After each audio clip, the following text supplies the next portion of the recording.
Hey everyone, and welcome to the first commissioner's address of the year 2018 season, 2017 to 2018. I did want to do a quick commissioner's address just to address this issue with the platform. I also just wanted to touch base with everyone. Now, what's been going on is I've set up the new platform. I've got everybody's keepers. I've got all the player values, which I did post a list today. No matter if we stay on the new platform or return to ESPN, that is the current list of player values. And like I said in the messenger, that is going to remain the list unless something significant happens in the off season that may affect that list drastically. So you are permitted to rely on that list moving forward. Now, I addressed in the messenger, the problems I've been running into is basically this.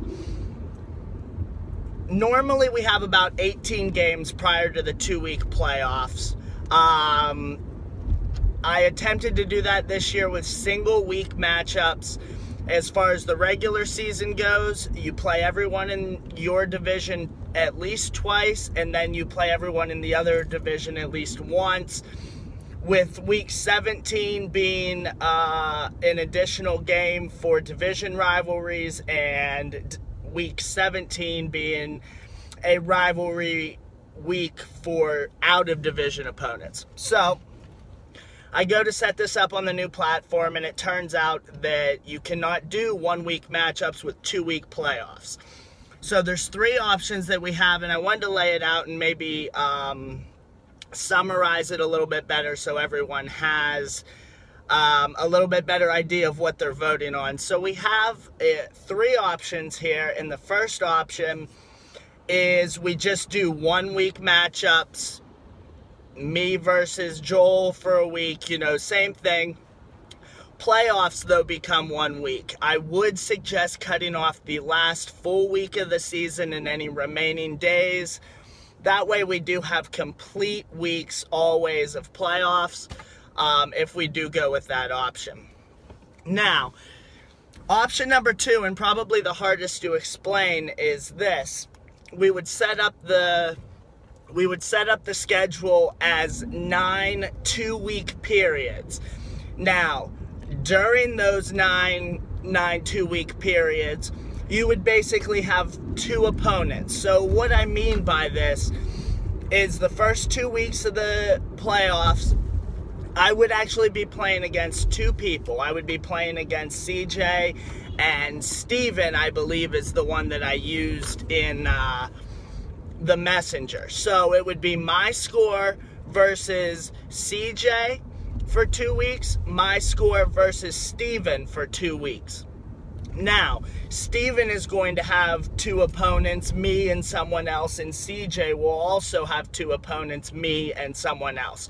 So it's not really cutting down on the record or the actual matchups per se, but it is extending that scoring period to 9 2-week intervals. Now, I have figured out a way to set it up so everyone has the exact same amount of home games, the exact same amount of away games if we go with this option 2. Now, the benefits to option 2 is we get to keep those 2 weeks for playoffs, which I know everybody really likes. So if we want to go, like I said, we can do 1 week matchups, 1 week playoffs. We can do option 2 where basically for 2 weeks you're playing 2 people. Next 2-week interval you're playing 2 more people, but there is no crossing of scores, okay? It's basically like you're playing for 2 weeks and your final score at the end of that 2 weeks is compared with 2 opponents, CJ and Steven, and then you would get win both, win 1, lose 1, or 2 losses, and then those would be added to your record. It's not the best solution, but that is the closest that I can get it through the settings. So if you don't like either of those options, you want to stay with just the 1 week matchups and the 2-week playoffs. I totally get that. I don't want to spend the money if people just want to stay with ESPN anyway. I'm more than willing to continue with my commissioner duties. I've already made the change on ESPN and reactivated the league. The IR spot is on there, so we've changed that. We won't have any of these droppings or trading IR spots this year or anything like that. So the IR is going back to normal, no matter if it's the new platform, old platform. Does not matter. The IR will return to normal. Like I said, please text me, ask me questions, because I did a fuck ton of work on it today, and I just want to make sure that before deleting everything or before confirming everything, that everybody in the league has the opportunity to address it. If we go with the new platform, options 1 or 2, if this is just too much and we want to stay with the setup that we have now, it looks like we have to stay with ESPN. Other than that, we still need to decide on a set date for the draft. While we were at Steven's pool party the other night, a group of us, I believe there were 7 of us there. 7 of us? 8 of us? Either way. We discussed it a little bit, and Joel is thinking perhaps mid-September. So that would be September 10th, September 17th. As far as location, we're not sure. If we do one of those days, the Sundays, it's going to be late in the night so everybody can get off. We might play a little bit of basketball beforehand.